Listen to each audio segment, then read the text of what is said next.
And welcome to day 68 of the Boat RV 100 series, folks, and the series finale. I'm Joe Downs with the Storage Moguls. We started this 68 episodes ago with a single premise. Boat and RV storage is the vertical most investors overlook. The supply gap is structural, the demand is durable, and the operators who understand this asset class now are building positions before the market catches up, the institutional market. 68 episodes later, I want to close the loop here. There are a lot of people out there talking about storage, but not many of them are still doing it. We are, though. Every deal we've taught, we've touched. Every framework came from something real, not a textbook, not a seminar. We're a community made up of couplepreneurs, solopreneurs, entrepreneurs, actively evaluating acquisitions right now. I'm talking deals between 400,000-ish, sometimes even less, and 2 million. Why? People ask, because they're financeable in that range. You have the most financing options in that range. They're digestible. You can take them down. You can. If you're watching this, you can take it down. They're the kinds of deals that actually get done. That's why. That's who's been in the room with you for 68 episodes. And today, I'm going to make sure it was worth your time. All right, 90-day action plan, a full series recap, and the most direct conversation we've had about where you go from here. 68 episodes of education means nothing without specific next steps. So that's what today is built around. All right. Let me get to the next slide. Quick note for self-storage owners, because this is the one group that I want to address directly before we move into the finale here. If you already own a self-storage facility and you have unused land adjacent to your existing footprint, maybe, you may be sitting on the fastest path into boat and RV storage in this entire vertical. The infrastructure overlap is simple and significant. Your gate system or an extension of it can serve both uses. Your management's already in place.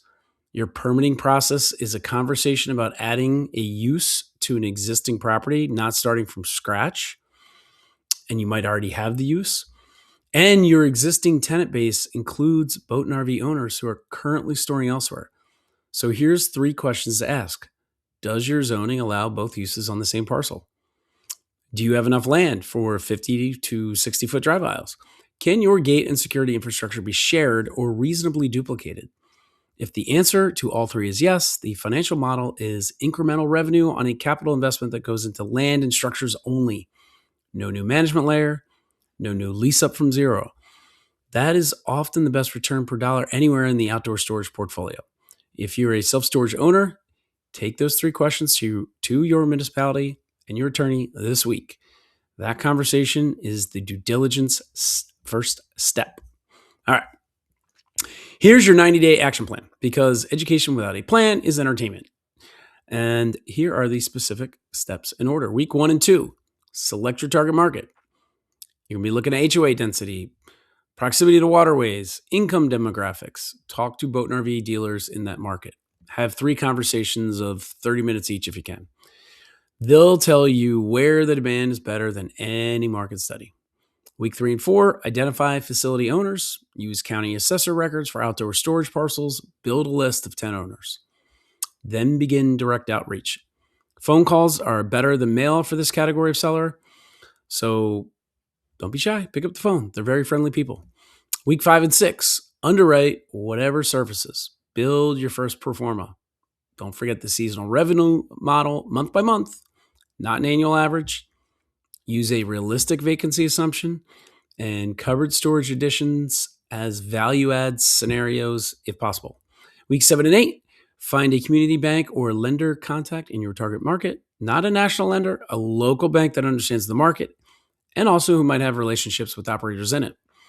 Week 9 and 10, if you've surfaced a viable deal, make your first offer. If you haven't, extend the outreach list and keep going. The operators who find deals are the ones who are still outreaching in week 10.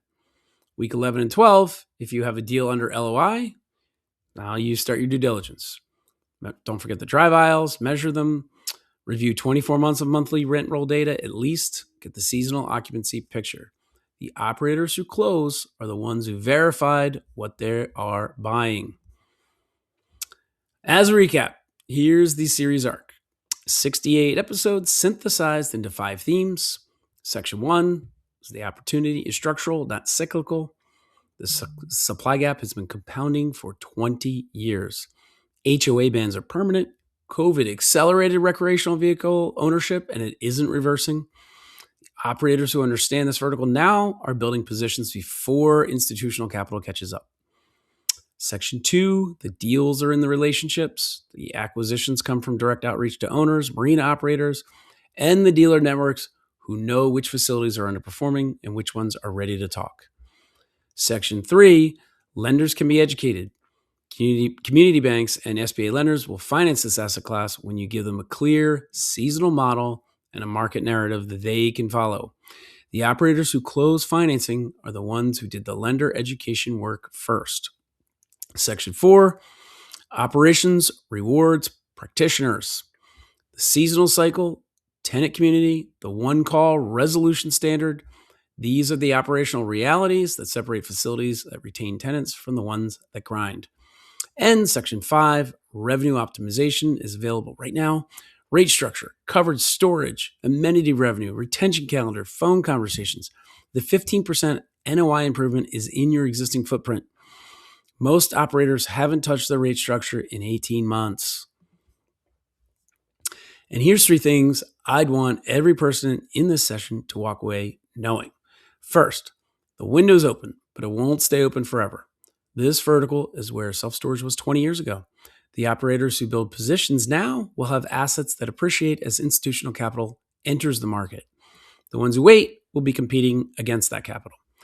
Second, the skill set you've built across 68 episodes is transferable.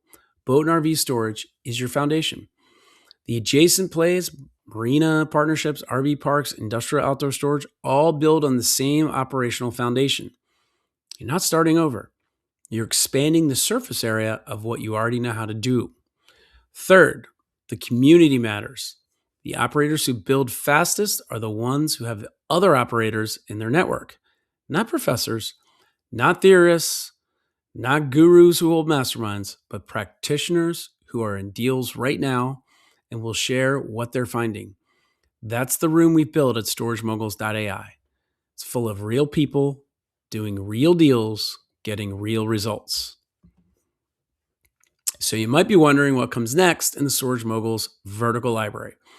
We started with the Storage 100, and this concludes the Boat and RV 100. Up next will be the iOS 100. That's the Industrial Outdoor Storage 100, or iOS 100 for short. The operator skill set from Boat and RV to iOS is pretty direct. Fencing, gating, access control, space differentiation, community relationships. The tenant is commercial instead of recreational, but the operating model is closely related. The market opportunity in iOS is significant. It's fragmented, under-institutionalized, demand driven by supply chain expansion.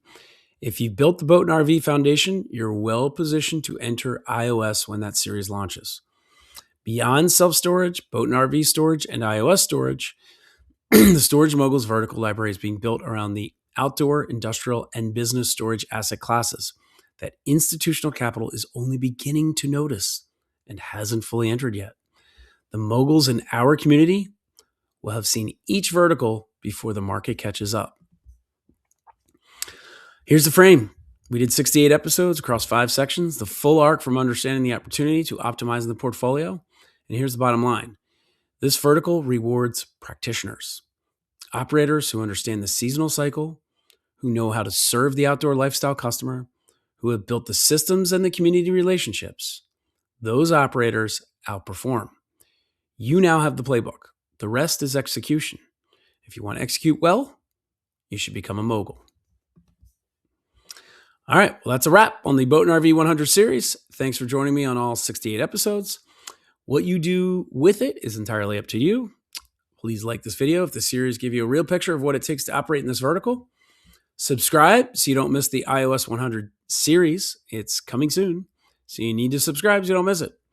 And share this everywhere you can: YouTube, Facebook, LinkedIn, Instagram. Final reminder as to why: not just because sharing is caring. Sharing makes you look like you're putting in the work, and you have been. So you might as well brag about it and let everybody know. StorageMoguls.ai is the community where this work continues for you. It's free to start. The prospector, the finder, dealmaker tiers that you see in front of you are where the operators who are actively working deals get the tools, the deal flow, and the community that accelerates everything. But again, you can start for free and upgrade when you're ready. So join Storage Moguls, StorageMoguls.ai. Real people, real deals, real results, and we'll show you how to buy your first storage facility. The rest is execution. See you in the community.